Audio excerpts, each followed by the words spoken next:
मला करायचं काय, मी माणूस का आहे, या गोष्टीचा कोणीच विचार करत नाही. आणि त्याच्याचमुळे माझ्या जीवनामध्ये मला दुःखाला सामोरं जावं लागतंय. आज या परिवारानं हे घर उभं केलं. मला पहिला प्रश्न विचारला, हो सर तुम्ही गृहप्रवेशाच्या निमित्त सत्संगला चाललाय, आज तर चंद्रग्रहण आहे. काय कमालीची गोष्ट आहे ना. आता ते जास्त डोक्यात पण नव्हतं. आपल्या डोक्यात एकच असतं, जायचंय आपल्याला, ड्युटी करायची आहे, काय असेल ती कामं करायची, संध्याकाळी सत्संग करायचा. चंद्रग्रहण सूर्यग्रहण वर्गात असेल तर शिकवेल.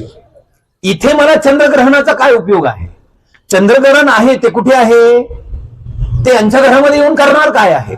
पण त्यांना म्हणलं असू दे चंद्रग्रहण, किती वाजेपर्यंत? म्हणले 6:30 पर्यंत. म्हणलं आमची सत्संग 7 वाजता आहे. काय कमालीची गोष्ट आहे. नको तिकडे अटकलेलो आणि त्याच्यामुळे जीवन जे बनायला पाहिजे ना ते बनत नाही. आणि मग मायबापानं जर माझ्या जीवनामध्ये परिवर्तन व्हावं याचं असं वाटत असेल तर मला काय केलं पाहिजे? या घरामध्ये जसं महात्मा म्हणाले, घर तयार झालेलं आहे, ना दरवाजा ना खिडकीचं त्याचं भांडण होतंय, ना घरातली भांडी कुठे पळून जाणार आहे, ना भिंतीला टक्कर घेणार आहे. भांडण घराचं नाहीये, घरात राहणाऱ्यांचं आहे. आज शर्यत लागली आहे, घर किती मोठं आहे, घर किती मोठं आहे याच्यावरून माणसाचं मोठेपण नाहीये, त्या घरामध्ये राहणाऱ्या माणसाचं मन किती मोठं आहे याच्यावरून त्या घराचं मोठेपण ठरत असतं. पण आज फक्त माझं घर किती मोठं आहे ना हेच दाखवण्याचा प्रयत्न जिकडे तिकडे आहे. मग याच्यासाठी मायबापानं या महात्मानी साधू संत महात्मांना का बोलवलंय? काय गरज असावी, काय कारण असावं? कारण माझ्या माहितीप्रमाणे जोशीताईंनी ज्या वेळेला एक छोटासा व्यवसाय जुन्नरमध्ये सुरू केला होता त्यावेळेला दासच होता उद्घाटनाला.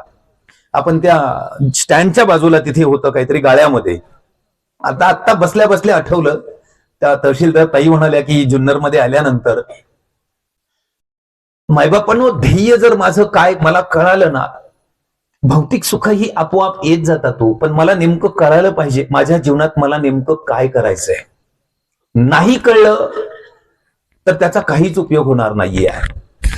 बरं आपल्याकडे देव किती? प्रेमानं बोला. अरे देव किती? हा त्याच्यात ब्रह्मज्ञानी किती? 30 कोटी म्हणताय. काय कमालीची गोष्ट आहे ना.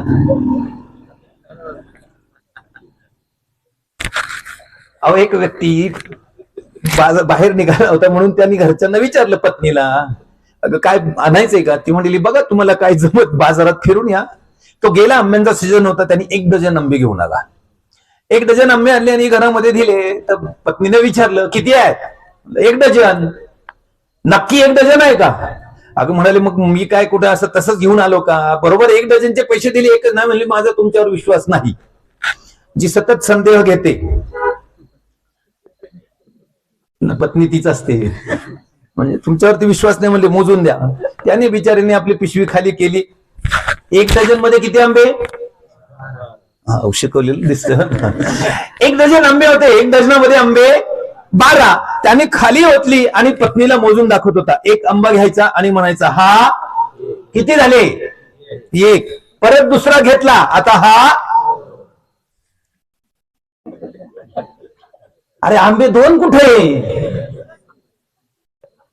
आंबे एकच आहे ना. पण घेताना तो काय म्हणतो? हातात किती आहे? आणि म्हणताना किती म्हणतो? मग आता परत तिसरा घेतला, हातात किती झाले? हातात किती आहे? अरे एकच आहे.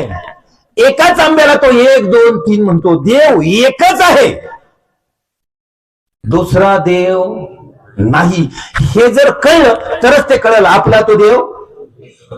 पण मला कळत नाही, माझे देव अनेक. पण ठीक आहे, देव अनेक असतील काही हरकत नाहीये. माझ्या गाडीमध्ये त्या दिवशी एक 5वीची कन्या बसली होती.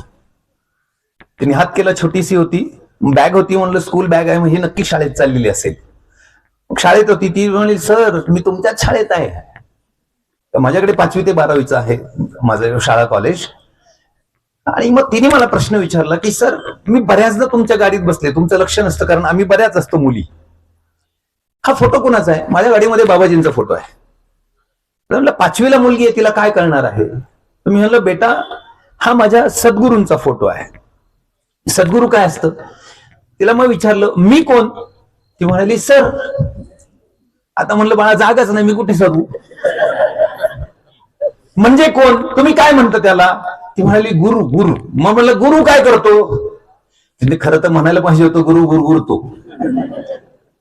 ती म्हणजे शिकवतो. मग त्याने काय होतं? काय ना म्हणले ज्ञान येतं, आनंद वाटतो.